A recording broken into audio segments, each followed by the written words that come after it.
Most people who know the Hebrew scriptures would place the Messianic prophecies somewhere in Isaiah. Isaiah 53, the suffering servant pierced for our transgressions. Isaiah 7:14, the virgin who will conceive. Isaiah 9:6, the child born to us whose name is Wonderful Counselor, Mighty God. Isaiah is right. Isaiah is remarkable. The New Testament writers return to Isaiah more than any other single Old Testament book. In the video on this channel about Isaiah 66, we explored how the 66 chapters of Isaiah mirror the 66 books of the Bible, prophecy of extraordinary structural depth. But Isaiah is not first. The first hint of redemption in the entire biblical narrative arrives 700 years before Isaiah was born. It arrives before Abraham is called, before Israel exists as a nation, before the covenant at Sinai, before the law is given, before the temple is built, before a single prophet has spoken. It arrives in the 3rd chapter of the first book, in the immediate aftermath of the fall, in the curse God pronounces on a serpent in a garden. Genesis 3:15, 7 lines of Hebrew that Jewish and Christian interpreters have read for 3,000 years as the seed of everything that follows. And it begins not with a promise to a chosen people. It begins in the first garden, addressed to the first family, spoken to all of humanity before any religious distinction had yet been made. The fall has just occurred. Adam and Eve have eaten the fruit God told them not to eat. They heard the sound of the Lord God walking in the garden in the cool of the day and hid among the trees. The confrontation that follows is structured. God addresses the serpent first, then the woman, then the man, in reverse order of the sequence of the fall. The serpent spoke first, the woman ate first, the man ate last. God addresses the consequences in the opposite order, moving from the one who initiated the corruption to the one who received it last. The words to the serpent are in Genesis 3:14-15. Verse 14 is the curse. Because you have done this, cursed are you more than all livestock and all wild animals. Then verse 15, and I will put enmity between you and the woman, and between your offspring and hers. He will crush your head, and you will strike his heel. This is God speaking to a serpent in a garden, in the immediate aftermath of the first human failure, before any consequence has fully landed. That is the surface of the text. What 3,000 years of readers have found in those lines runs much deeper than the surface. 4 things happen in Genesis 3:15, and each one matters. God places enmity. The Hebrew word is aiva, hostility, relational opposition, deep conflict between the serpent and the woman. Not a natural aversion to reptiles. Enmity, a category of conflict between persons. Something God is actively placing into the relationship. That enmity extends to the offspring, between your offspring and hers. The conflict is generational. It will run through time. It is not resolved in the garden. It will require resolution somewhere else, in someone else, through a process the verse only begins to sketch. The offspring of the woman will crush the serpent's head. The serpent will strike the offspring's heel. The Hebrew word for both actions is a form of the same root, shuph, used twice in the verse, once for what the offspring does, and once for what the serpent does. Same root, different target. And the difference in the targets is the entire theological weight of the verse. Rosh, head. The offspring strikes the serpent in the head. A blow to the head is mortal. There is no recovery from a crushed head. The adversary who entered the garden will not survive what is coming. Aqev, heel. The serpent strikes the offspring in the heel. A heel wound is painful, genuinely harmful, debilitating, but it does not kill. The one struck in the heel goes down and can get back up. The wound is real. The outcome is not final. The asymmetry is deliberate, and it is the prophecy. One wound is fatal, the other is survivable. The offspring will be wounded, but the offspring will win. Most English Bibles read, "He will crush your head." The Hebrew who is a third-person pronoun, he or it. Modern translations use he, referring to the offspring, who will crush the serpent's head.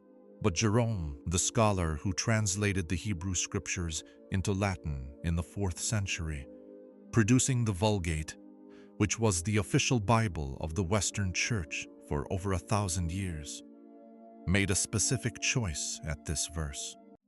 He wrote, "Ipsa conteret caput tuum." Ipsa, she will crush your head. Jerome's translation pointed the verse not toward the male offspring, but toward the woman herself.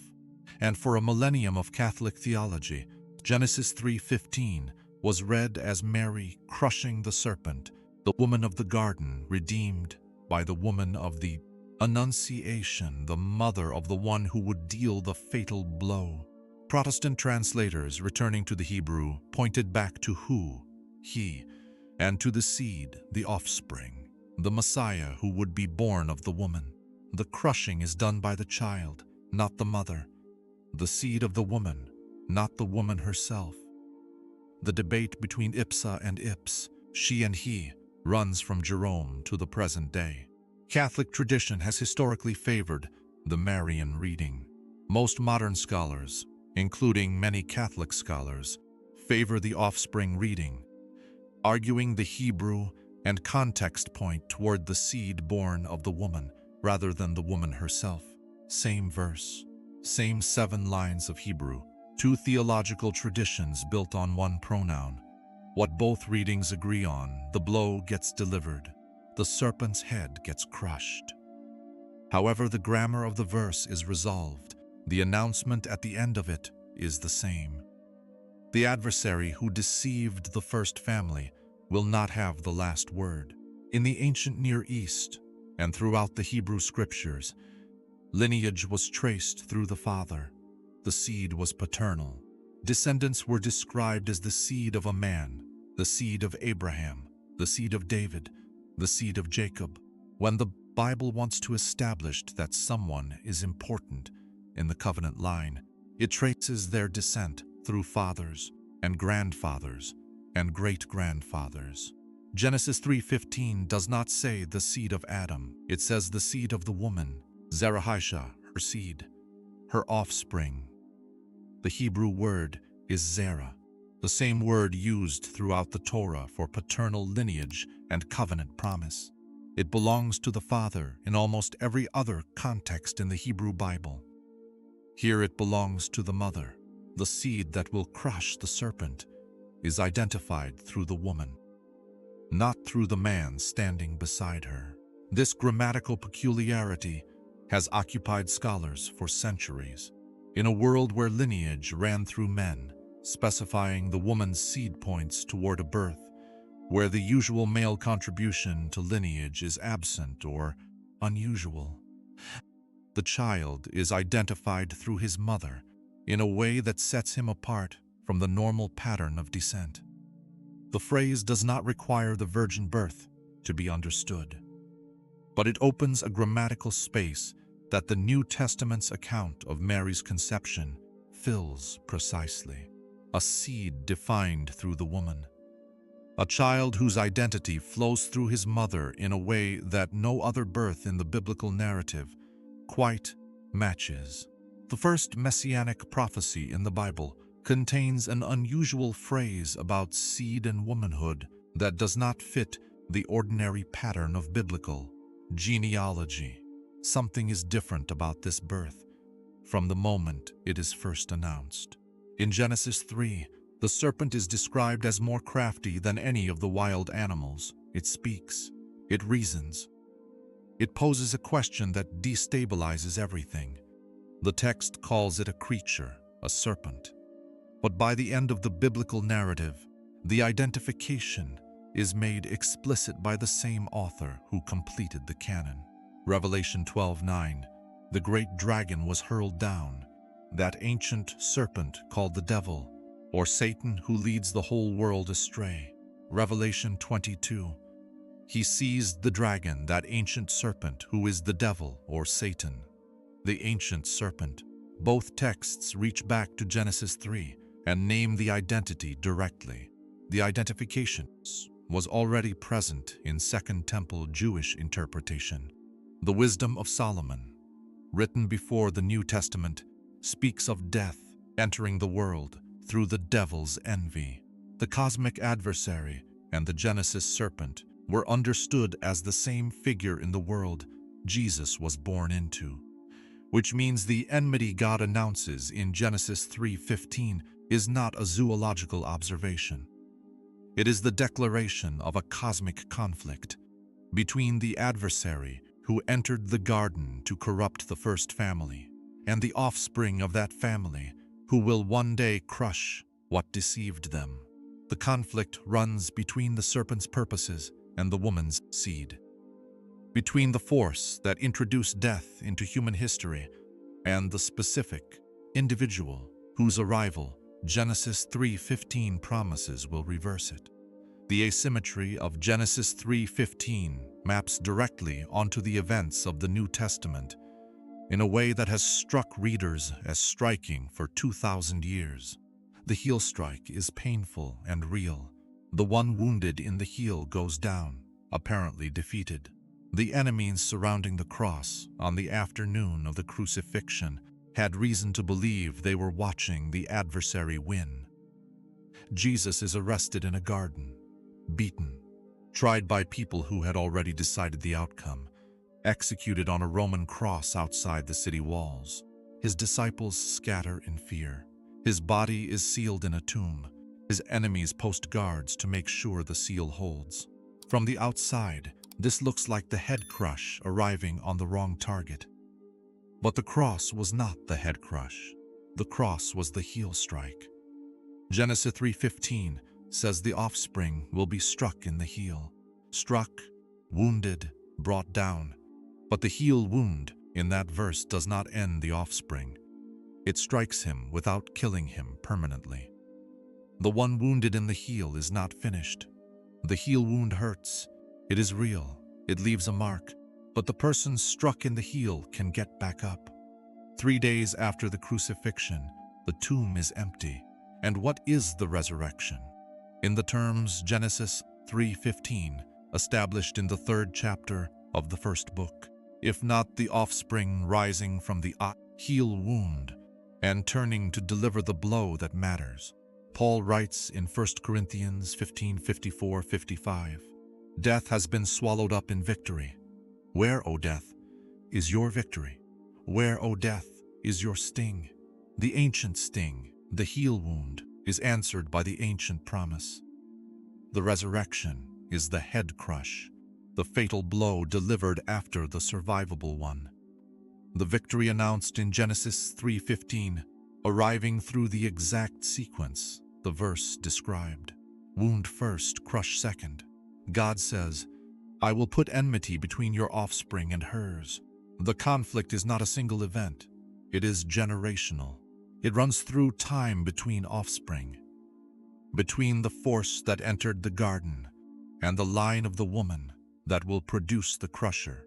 It is the organizing conflict of the entire biblical narrative. And once you see it, you cannot read the story the same way. Genesis 4. Cain kills Abel, the first generation after the fall, and a direct act of violence against the seed. Abel's offering is received. Something runs through him toward the future that Cain does not have. Cain eliminates him. The adversary's purposes in the interpretive tradition are visible in the first murder.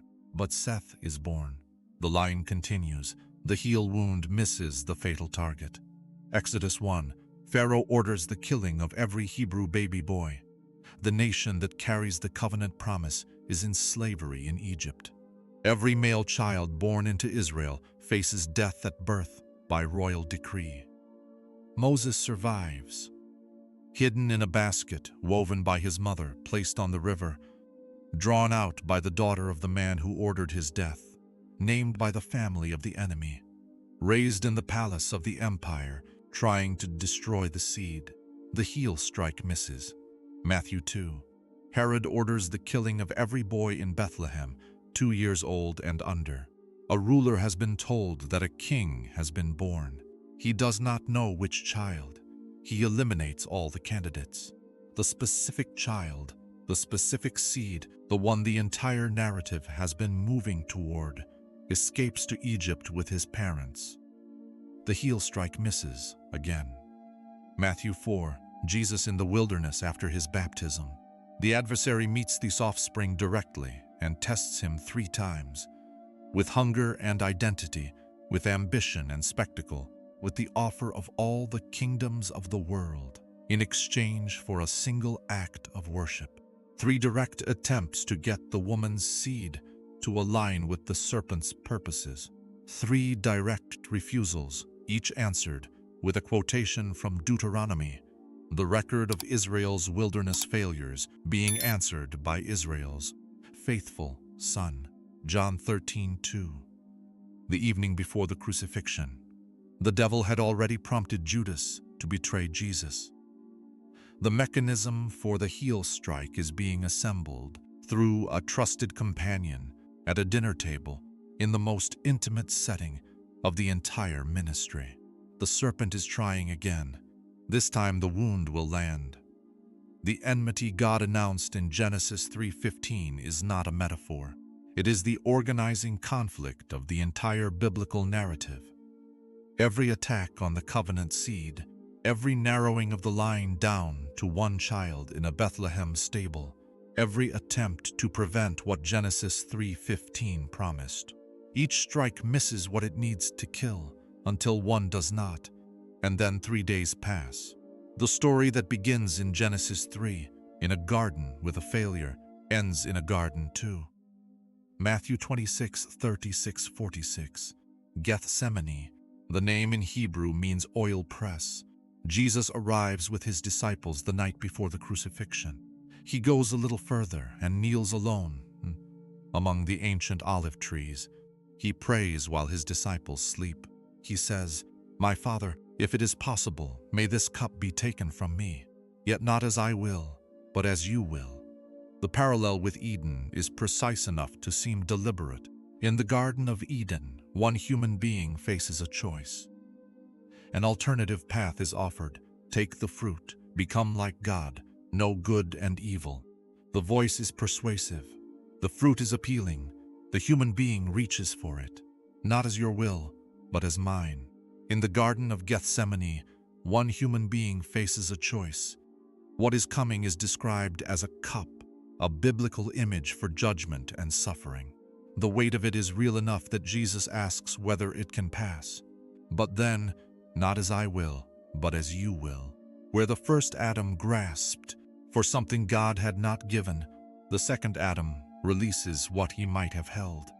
Where the first turned toward self in a garden, the second turns toward the Father in a garden. The failure in Eden is answered in Gethsemane before a single nail is driven the next morning. Paul draws this contrast explicitly in Romans 5:19. Just as through the disobedience of the one man the many were made sinners, so also through the obedience of the one man the many will be made righteous. The disobedience was in a garden. The obedience was in a garden. The wound arrived the morning after, but the answer to Eden had already been given in the dark among the olive trees the night before. If reading Genesis 3:15 as the seed of the entire Messianic arc, the enmity thread through the whole Bible, the head and heel mapped onto the cross and resurrection, the 2 gardens where the failure and the answer both occur, is new to you. This is what this channel is for. We go back to the original text and read what is actually there. Subscribe if this kind of material is useful to you. And if you know someone who has wondered where the redemption story actually begins, send this video to them. It begins earlier than most people think, much earlier. Isaiah is a prophet of Israel. He speaks to Israel. He writes in the period of Israel's monarchy and crisis. His messianic prophecies are embedded in the specific history of a specific people in a specific land at a specific moment in the ancient Near East. The protevangelium, the term scholars have used for Genesis 3:15, from the Latin for first gospel, is spoken before any of that exists. Abraham had not yet been called when God spoke these words. The covenant that defines Israel as a people had not been made.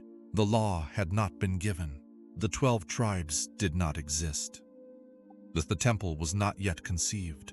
There was no chosen people and no religious distinction between peoples. The promise of a seed who would crush the serpent's head was spoken to the first human family, to humanity as a whole, before any nation, any covenant, any chosen people, any structure of religious law had been established. This matters because it establishes the scope of what is being announced. The problem the serpent introduced in Genesis 3, the fracture between humanity and God, preceded every covenant structure the Old Testament would build. And the announcement that the serpent's head would be crushed preceded all of it too. God's response to the fall was not to wait until Israel was established and the law was given, and the prophets had spoken before hinting at rescue. The announcement came immediately in the same conversation, before Adam and Eve had left the garden where the problem began. Whatever the Messiah would be, the promise of his coming was made to humanity before humanity had been divided into anything smaller than itself. The Hebrew word in Genesis 3:15, zerah, seed, does not stay in Genesis 3.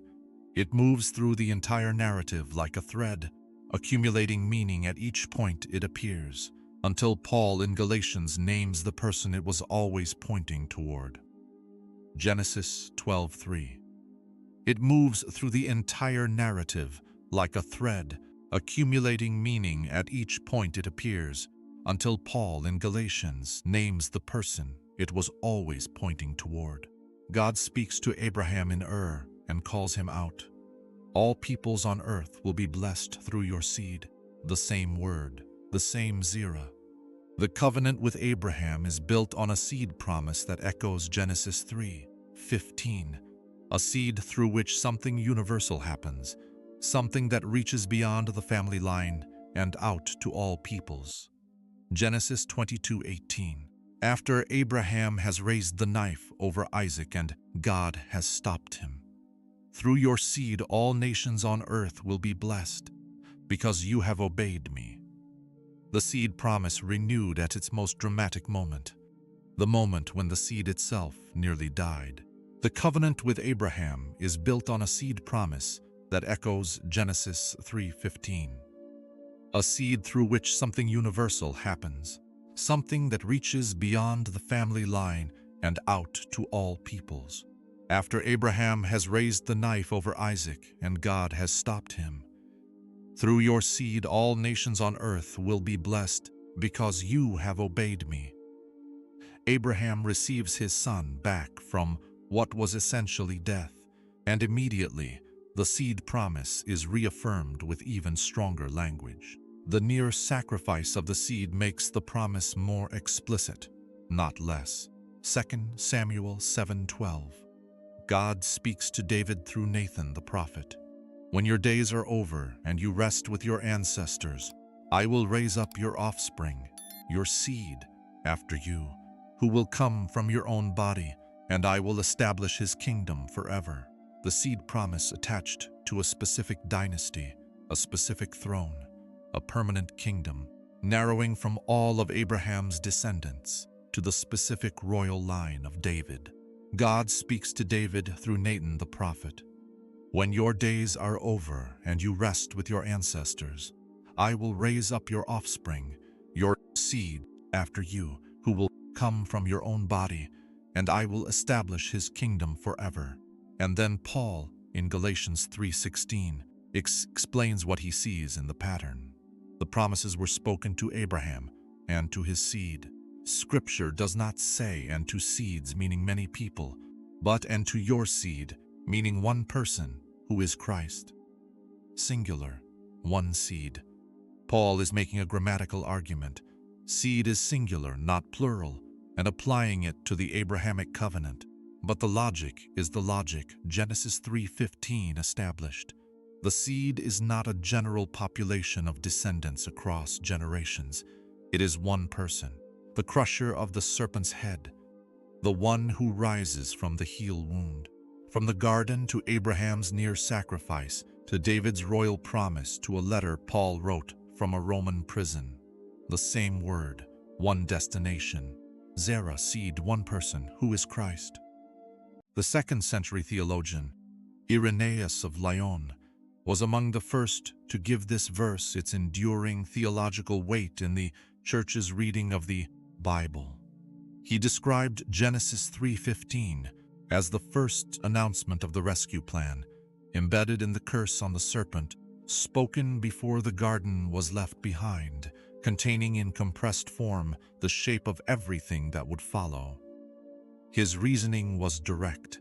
He described Genesis 3:15 as the first announcement of the rescue plan, embedded in the curse on the serpent, spoken before the garden was left behind, containing in compressed form the shape of everything that would follow. If the gospel is the announcement of God's rescue of humanity through the seed of a woman, then the first announcement of that rescue is not in Isaiah. It is not in any of the later prophets. It is in Genesis 3:15, spoken the same afternoon the fall occurred, before any religious institution had been established, before any covenant had been made. Irenaeus called it the protevangelium, from the Latin roots meaning first gospel. The term has held. Jewish interpretive tradition had also seen significance in this verse before Christianity gave it its name.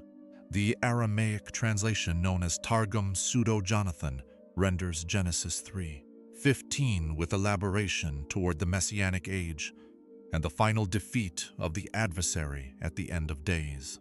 The Messianic reading of this verse was not invented by Christian interpreters.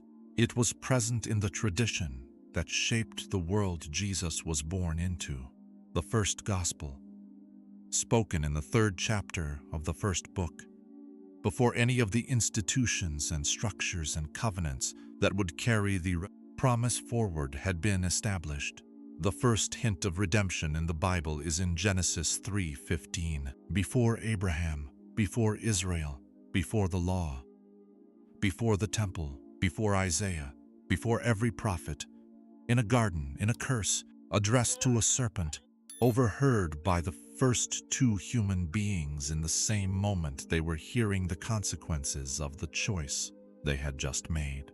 A seed, a conflict, a heel wound that does not kill, a head crush that ends the adversary. That seed runs through 45 books of the Bible, from the garden to Abraham's near sacrifice to David's royal covenant to Galatians 3:16, where Paul reads the word that has been moving through the entire text and names the person it was always pointing toward. The enmity God announced in Genesis 3:15 is the organizing conflict of the narrative. Abel cut down in the first generation, Moses in the basket, children killed in Bethlehem, a man tested 3 times in a wilderness, a trusted companion paid silver to lead soldiers to a garden in the dark, a cross outside the city wall on the afternoon of Passover. Every heel strike, none of them fatal, and in a garden, a second garden, an oil press among ancient olive trees, the garden where the first Adam's failure was answered before the wound arrived. One human being prayed through the night and said, "Not my will, but yours." The heel strike came the next morning. The head crush came 3 days after that. 7 lines of Hebrew, spoken in the immediate aftermath of the fall, before the garden was lost. The entire shape of everything that followed was already inside them. The wound, the victory, the seed, the woman, the conflict that would run through every generation until the offspring of the woman rose from the heel wound, And the ancient adversary found out what a crushed head means. The rescue story begins where the problem does. Not in Isaiah, not in Abraham, in a garden, in a curse, before Israel existed. Subscribe. God bless you.